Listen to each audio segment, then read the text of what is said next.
Hey guys, so I thought I would show off a kind of cool build that I have been doing this league in the Keepers League 3.27. I've played a lot of builds this league actually, and it's been pretty cool. I mean, the league mechanic is pretty cool and stuff, so I've been liking it. But yeah, I'm playing Ice Trap of Hollowness Trickster actually right now. And I'm using some pretty interesting gear that I don't really see many people use. I'm using the Foulborn, Toolborn with the +4 all cold and the exposure effect. And it gives some flat as well. It's very strong actually for this build in my opinion. And the mana gain on kill, very nice. Honestly, really good wand for cold skills in my opinion. I mean, cold skills are spells, I guess, kind of bad, but well, spells in general are pretty bad. Um, Especially like self-cast in my opinion. But yeah, and these new gloves that came out this league, I saw, and I thought they would be sick with like traps. I like I've liked playing Ice Trap and Lightning Trap in the past, so it's been a while since I played them because they're a bit weak in my opinion. But these gloves let you apply all the curses in the gloves on hit automatically, assuming you have enough curse limit. So I'm using Anathema with power charges because that already works quite well with traps anyway, with charged traps. So this lets you get 4 curses, and I'm also using Assassin's Mark. I have 5 max power charges, 7 frenzies. No, I am Trickster. Trickster did get nerfed pretty hard, but I kind of took stuff that didn't really get nerfed. Soul Drinker got massively nerfed. This got nerfed. One Step Ahead is honestly just kind of useless now in my opinion as well. I think Polymath is still quite good. Swiftcur is still quite good. And Escape Artist is still like insane. So yeah, I've taken those 3. They all work quite well with this. And I have gone for the 4th point, Breach Ascendancy Bloodline, to take less physical and less cold damage on the graphs I'm using. So I'm using the Aegis Tool Graft with cold damage on it, and a crit chance for power charge, which honestly doesn't really do anything. It's like a few % more damage, but not really significant in my opinion. It has a nice kind of effect on it where you get a small shield when you inflict exposure. So I'm inflicting like insane levels of exposure essentially with the Cold Mastery and this node here, or the Elemental Mastery on here for additional exposure with all the curses, so I have like extreme resistance reduction. I'm also using Archon's tools. I think this build is pretty insane. It has like insane mods for basically any trap build.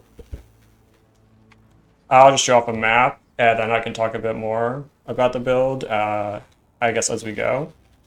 So yeah, you'll notice the only annoying thing, in my opinion, with this is you have to use skitterbots, and like sometimes they don't, like they're not really following you, which is like pretty annoying in my opinion. I don't know. I had to use Meat Shield, otherwise it was like kind of just cancer because they would constantly be walking away from me. So you will note that you are scorched with like pretty significant effect. So I was able to make up the res by going, you know, pretty high res gear. I guess I can just show my gear is actually pretty basic. I mean, this hat you could probably just buy straight up for like 5C this league. It's honestly pretty trash. I kind of want to make a new one. Amulet, it's fine again. Literally could probably buy this for like 20C or something. I'm using Winter Wave, of course, with a chill effect.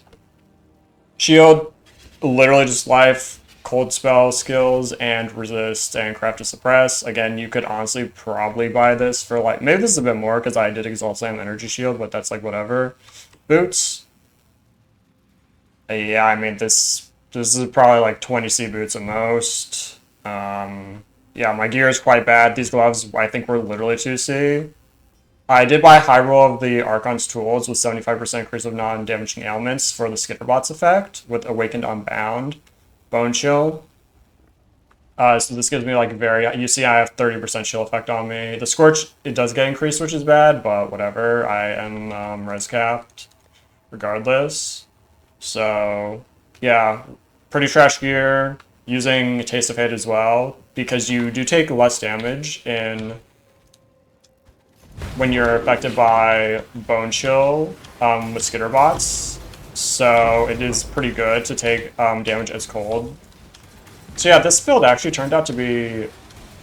It's been feeling quite tanky for, you know, a trap hybrid build. I have pretty good pool. I have actually pretty good recovery. I guess I should mention my Forbiddens that I'm using. This is the non-Mage Blood setup. I do have a better version, in my opinion, with Mage Blood, but I'm working on getting the Forbidden Jewels because they're a bit expensive and I low-key am poor right now. Yeah, so right here I'm using Pyromaniac, which lets me be immune to Shock and Ignite because you can't get Elemental Ammon immunity, obviously, because you need to be chilled. So this is really nice. It also gives you a lot of regen. I should have these points. I do not know. Oh, wait, I put this in here because I was, like, testing something. Where did I put the other point? What the...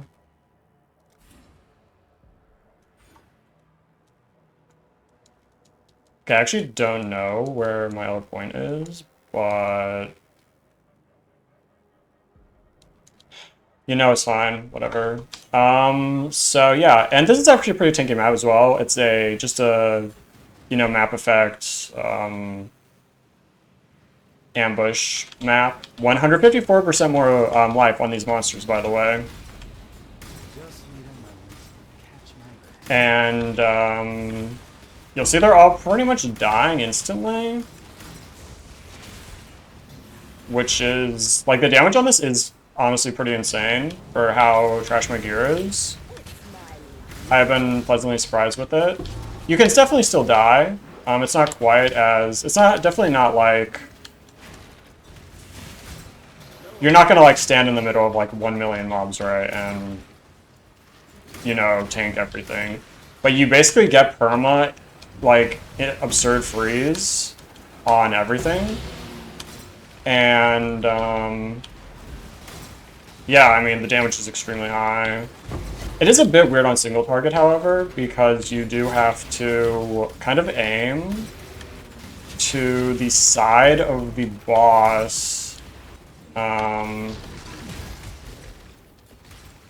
because of Ice Trap of Hollowness. You can also use, like, a gem swap, for example. I might honestly die here, I don't know, because this guy's actually going to be pretty tanky. But, yeah, so...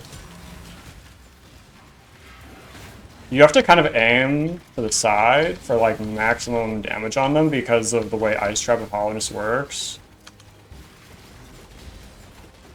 Yeah, this one is pretty tanky, actually. I don't actually know if he has, like, attack speed as well, but... So yeah, I mean, the damage could be better, obviously, but... You know, once again, my gear is literally, like... Everything in the build is, like, 10C pieces of gear, besides the belt, which is 1 divine because I got, like, max rolls on it, essentially. The other bad thing,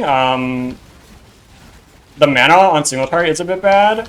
I'm using Vol Clarity, and for Pinnacles, and even for this, for example, you can just swap out a Mana Flask. I mean, yeah, that was pretty, that took a pretty long time, honestly. But then again, this is 154% more life. So, I have an Enduring Mana Flask here, which I'll usually just swap out my Quicksilver on bosses. This, you know, I didn't do that there, because I was kind of distracted by talking. But that does help the single target a lot, because you'll see, like, as you saw there, I was kind of, like, going a lot in the fight. But, yeah. So that's kind of the overview of the build so far. I thought it has been performing, like, much better than expected. I mean, obviously, this isn't, like, gonna compete with, you know, Kinetic Blasts, Headhunter, Giga Juice, super high investment things. I mean, I actually have not tried the Mageblood version yet, but on POB, like, for example, my version right now on POB, I'm only like 7 or 8 million DPS, I think, with the traps.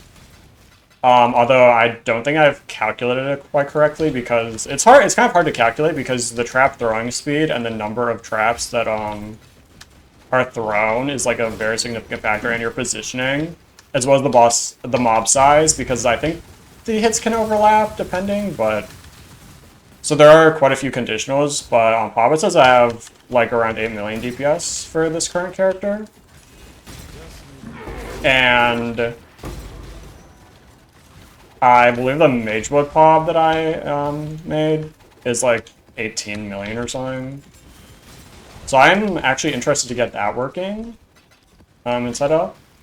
I can make an update video on that as well. But yeah, so that is the build so far. I can link my character in the description and the actual POB. I mean, it's basically the same thing. I would have this node, but I think I dropped it to get one of the masteries because I'm only level 95 on this character because I swapped from my assassin build that I was playing, but I only got to 95. I've been playing this build for like a little bit, just testing stuff, and it's been like feeling very good, I thought, for like the pretty low investment.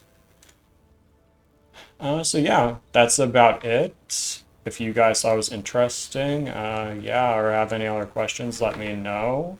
And I will see you in the next video. I might make an update video with the Mageblood POB and setup, because I'm interested to see how that does. I already have Mageblood, and pretty much the rest of the stuff is pretty much the same. You basically just get, you know, res flasks. It's like basically tankier more damage because you can dual wield the wands. And yeah, I just need the forbiddens, and like I'll need to craft a few pieces of gear to, because basically I can replace the suffixes to make them like way better, and I'll have to like craft some rings, which will be an upgrade because I won't be going self-chill. So yeah, that is all. I will see you guys in the next video. Thanks for watching.